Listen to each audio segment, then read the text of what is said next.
Título de la prédica para hoy: estar con él y luego enviarlos. Eso es lo que Jesús buscaba, que estemos con él para luego él nos envía. Así le dijo a los discípulos: yo quiero que ustedes estén conmigo para después enviarlos, enviarlo a predicar de él. Y estamos allí en la versión Palabra de Dios para Todos. Y estoy en Marcos 3. Entonces, Marcos 3, versículo 13 dice: luego Jesús llamó a los que quiso llevar consigo. Es decir, armó su equipo. Dijo: este va a ser mi parche de 12. Y Jesús llamó a los que él quiso llevar. Eligió un equipo de 12 y se retiró a las montañas con ellos 12. Hizo como un retiro espiritual y ellos se fueron con él.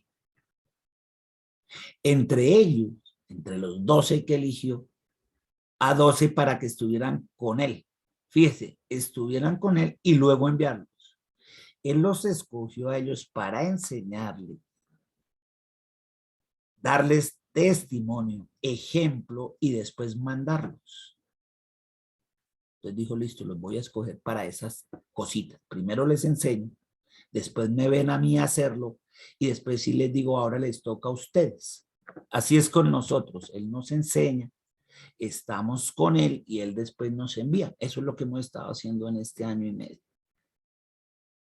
para enviarlos a otros lugares, para anunciar su mensaje, las nuevas buenas de salvación. Ve cómo está ahí clarito, bien explicadito. A eso los eligió a los 12, para eso, a ellos. Muy bien. ¿Y cómo los llamó? A todos los llamó apóstoles. ¿Por qué? Un apóstol es eso que está diciendo ahí. Es gente que está con Dios y que el Señor Jesús los envía a otros lados a predicar el evangelio para fundar allá iglesias locales. A eso se le llaman apóstoles. Gente que hoy en día hace eso, está con Dios, aprende, se deja enseñar de él y es enviado a fundar iglesias en otros lados, se le llama apóstol. Y sí existen hoy en día, hay gente que hace eso. También los eligió para que tuvieran el poder de expulsar demonios. Entonces también los eligió para eso. Cuando uno es un hijo de Dios, un discípulo de Jesús, tiene poder para expulsar demonios. Así como ahorita, ¿sí vio? Bueno, y ahora sí. A ver, mujer de poca fe, venga y verá. Y ya, hasta luego, ya está listo. Estos son los 12 hombres que él eligió. Y mire, vamos a conocer los 12. Simón, al que llamó Pedro. Entonces, a él le gustaba llamarlo más Pedro, porque Pedro viene del griego y significa piedra, piedra. Y él iba a ser el encargado de después establecer la primera iglesia primitiva. Entonces le dijo: ya no te voy a llamar más Simón como lo hacen en el hebreo, sino te voy a llamar Pedro, en griego, piedra. Va uno. Eligió también a Santiago y Juan, de eso ya hemos hablado. Santiago, que también le decían que Jacobo, igual que a Pedro. Pedro en griego, Simón en hebreo, entonces el otro lo mismo. Santiago en griego, Jacobo en hebreo. Y Juan, que eran los hijos de Zebedeo, a quienes llamó Boanerges, que significa, ¿qué significa Boanerges? Hijos del trueno. Esos eran así a toda chus. Usted ve, este Juan que mencionan aquí es el que escribió el Evangelio de Juan, las 3 cartas de Juan, primera, segunda, tercera carta de Juan y el libro de Apocalipsis. Ese Juan que está aquí. Escogió también a Andrés. ¿Andrés quién era? Hermano de Pedro. ¿Se acuerda que cuando eso lo vimos hace unos días? Y estaba Simón y Andrés pescando. Ahí está Andrés, que era hermano de quién? De Pedro. Escogió también a Felipe, Bartolomé. Y que ay, apareció San Bartolomé, el del colegio allí cerquita de la Merced. No, ay, Dios mío. Bartolomé. Mateo, el famoso Mateo apareció. A Tomás. Ay, el de la Universidad Santo Tomás. Entonces aquí ya tienen a San Bartolomé de la Universidad Santo. Ay, padre amado. Bueno, por ahí le pusieron estos nombres porque fueron discípulos. Pero bueno, tienen. A Santiago, hijo de Alfeo. Entonces este Santiago Dice hijo de Alfeo para distinguirlo del otro Santiago, el que está en el 17, que era hijo de Zebedeo. Entonces, para distinguirlo, bueno, este es el hijo de Alfeo. También a Tadeo. ¡Ay, la otra universidad, mira! ¿No? La Jorge Tadeo. No, el Jorge Tadeo Lozano no es este Tadeo. Este no, aquí ya molestando. Y miren, Simón el Celote, y ahí hay un paréntesis, porque es el único del cual dice su oficio. No dijo, por ejemplo, Pedro el pescador. No dijo nada de eso. Pero de Simón el Celote sí dijo el trabajo de Simón. Dice, este Simón, a este sí lo llamaba Simón, no le puso Pedro. Y a este lo distinguía del otro Simón que lo llamó Pedro, pero a este le puso el trabajo. Dijo Simón, su trabajo era el celote. ¿Sabe qué era un celote? Un guerrillero. Este Simón el Celote iba en contra del imperialismo, no yanqui, del imperialismo romano, del imperio romano. Entonces si le daban chance se bajaba a soldados romanos, por ahí le hacía atentados a Poncio Pilatos, a todos esos gobernadores, a todos los que representaban al imperio romano, a todos los que representaban al César. Ese era en contra del gobierno de Roma, del imperio romano. Era el guerrillero de la época. Por las armas al poder. El celote. Ahí había un recaudador de impuestos. Ahí habían pescadores. Allá estaba, vean el último, Judas Iscariote, quien después fue el que lo entregó. Ese Judas era el más educado de todos. Este era lo que hoy en día sería un contador público. Él tenía por profesión las finanzas. Por eso a él lo dejaron a cargo de la plata de este grupo de los dos. Él era el encargado de la plata. Claro que se la bajaba. Es el Judas Iscariote. Pero era el más culto de todos, era Judas Iscariote, de profesión financiera. Entonces había de todo, pescadores, guerrilleros. Esto es importante, por eso es que es importante verle. Él hizo una mezcla de todo. Habían unos que eran fariseos, venían de los fariseos, de esa religión, otras de los saduceos. Había unos que eran conservadores, otros que eran liberales, porque unos eran más conservadores. Venga, no hagamos así, seamos más cautelosos. Otros no, hágale, open mind. Más liberales en su forma de pensar. Tenía una mezcla de todo el señor ahí. Dijo, rico, rico, así es que me gusta, de todos los pensamientos. Por eso usted ve más adelante que entre ellos discuten, venga, y el día que usted no esté, Jesús, ¿quién va a ser el primero? Diga, este o yo, no, venga a ver, ¿cómo así? No, es que aquí lo importante, ya le dijo, mira, aquí lo importante no es, el que quiera ser el primero que sirva a todos los demás, no, que no, ay, a ver, para que me entiendan, todo el mundo quitándose las medias ahí, poniendo las picuecas, se las voy a limpiar, y ya, para ver si aprenden, y ni así.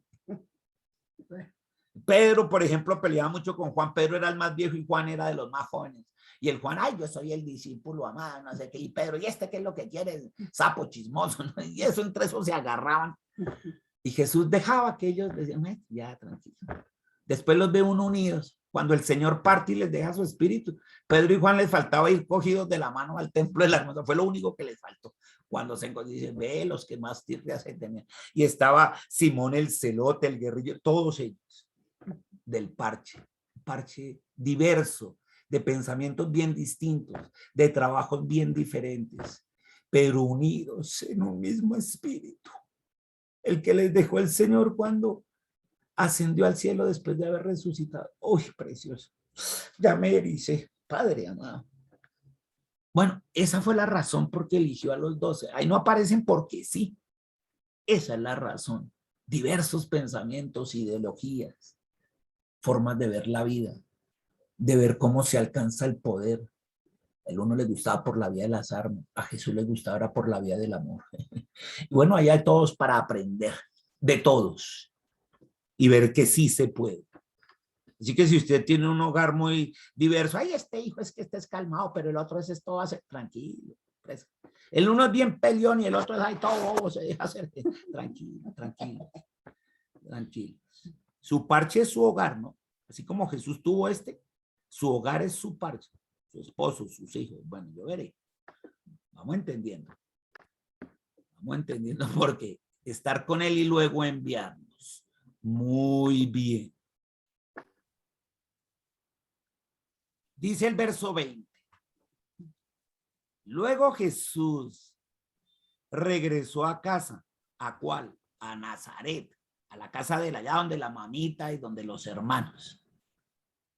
Y nuevamente se reunió una gran multitud, más se demoró tras llegar, como ya tenía fama. Entonces mucha gente lo seguía, ay, sáneme, Señor, que mire que estoy enfermo, que no de qué, gente. Había tanta gente que Jesús y sus seguidores no pudieron ni comer. Venían de viaje y no podían ni comer. Todo el mundo, venga, pero sánenos, pero es que no he comido, hasta ahora llegué, tengo hambre. ¡Ah! Cuando los familiares de Jesús, ahí aparecen, la mamita, los hermanos y todos, supieron lo que estaba pasando. Sí, tico, el niño no ha podido comer, pero es que como andan esas vainas metido en esas jodas religiosas ahí, ay, chino, fueron rápido para llevárselo. Venga, mijo, para la casa a ver si se come alguito. Pues había mucha gente diciendo que estaba loco. No, ay, María, mire, su hijo se chifló, anda por allá diciendo un montón de cosas. Que viene en el nombre del Padre y que viene a hacer lo que el papito Dios le dijo. Mejor dicho, se le olvidó a Abraham y se le olvidó Isaac y Jacob, el Dios de Abraham. No, eso dice un poco, no, se chifló el chino. Vaya, recójalo, ese pobre muchacho se deschavetó. Más adelante vamos a ver esos familiares. Aquí lo deja hasta ahí. Entonces, ¿qué pasó? Mientras tanto, mañana vemos el resto de los familiares porque eso sigue allá al final. El que quiera lo sigue leyendo más tarde. Entonces ahí los maestros de la ley, otra vez. Fariseos, maestros de la ley, escribas. Apareció la religiosidad. Ponga la atención. Los maestros de la ley que venían de Jerusalén, o sea, subieron a Galilea solo para fregar. Se fueron allá a la otra provincia. De Jerusalén se fueron allá hasta donde estaba Jesús. Para decirle eso, mire, le decían allá a toda la gente. Belcebú, o sea, el diablo, Satanás, está con él, está con Jesús, porque él expulsa a los demonios por el poder que le da el jefe de los demonios. O sea, él ninguno de eso que lo hace en el nombre de Papito Dios ni nada de eso, lo haces en el nombre de Satanás, de Belcebú, del diablo. Y como es del mismo parche del diablo, pues claro, el diablo le ayuda a sanar todos esos enfermos y a expulsar demonios y a hacer todo eso que ha hecho.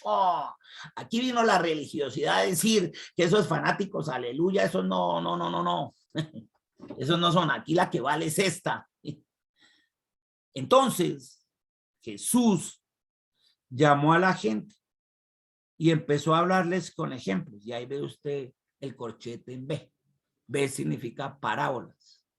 O sea, parábolas es un ejemplo con alguna situación natural o de la naturaleza con la que Jesús compara cosas para dar una enseñanza.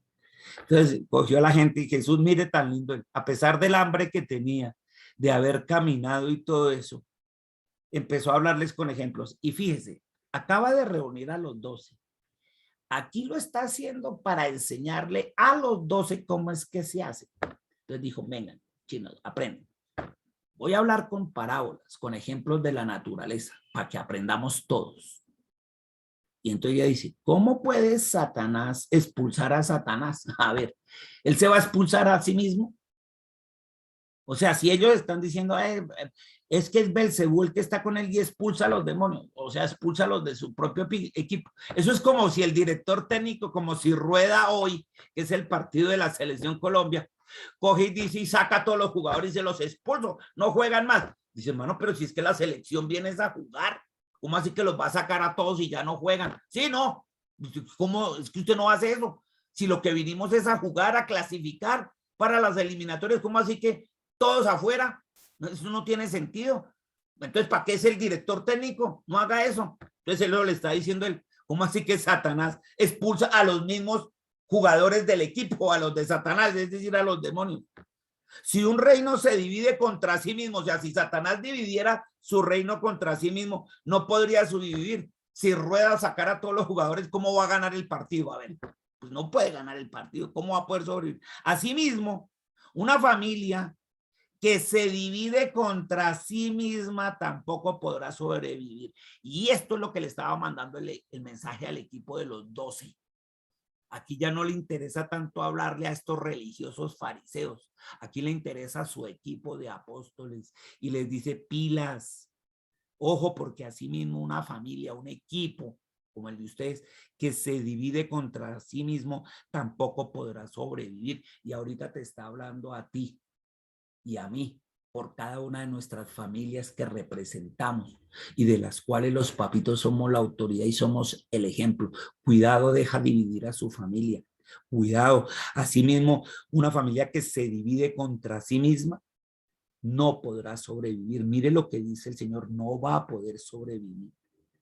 Hay que llenarse de amor, de perdón, de arrepentimiento, de misericordia. Uy, qué mensajote ahí. Y aquí vuelve con los fariseos y dice, entonces, si Satanás está contra sí mismo, o sea, yo contra yo, pues, y se divide, no podría sobrevivir, ya no habría el gobierno del diablo, ni de los demonios, ni huestes de maldad, porque como se dividió no podía sobrevivir y eso ya hubiera desaparecido. Y ya habría llegado a su fin, ya se hubiera acabado. Pero todavía sigue, y hoy en día todavía sigue. Satanás está ahí. Los demonios, las huestes de maldad siguen. Lo que pasa es que los que somos hijos de Dios, Él no se puede meter con otros. Como ahorita, como lo hemos visto. No se puede, no puede. Uno le nombra a Jesús, como hizo al final doña Vicenta, en el nombre de Jesús. Y ahí mismo, ahora sí, ya está. ¿Sabe qué? A luego. Y sale como los picapiedras. Chado. Y se va. Y uno aprende, y aquí le estaba enseñando a ese equipo, no se deje dividir, y a ti, a mí también nos dice, empezando por la primera iglesia, el primer equipo en la casa, no deje que su familia se divida, porque si no, la familia no va a sobrevivir. Y entonces se entiende que nosotros estamos con Él, y ahorita nos enseña para enviarnos primeramente a la casa de cada uno de nosotros, para no permitir que nuestras familias se dividan, sino al revés, se unan en torno a Jesús y sus enseñanzas. Y nosotros le damos gracias a Dios por esta tremenda enseñanza.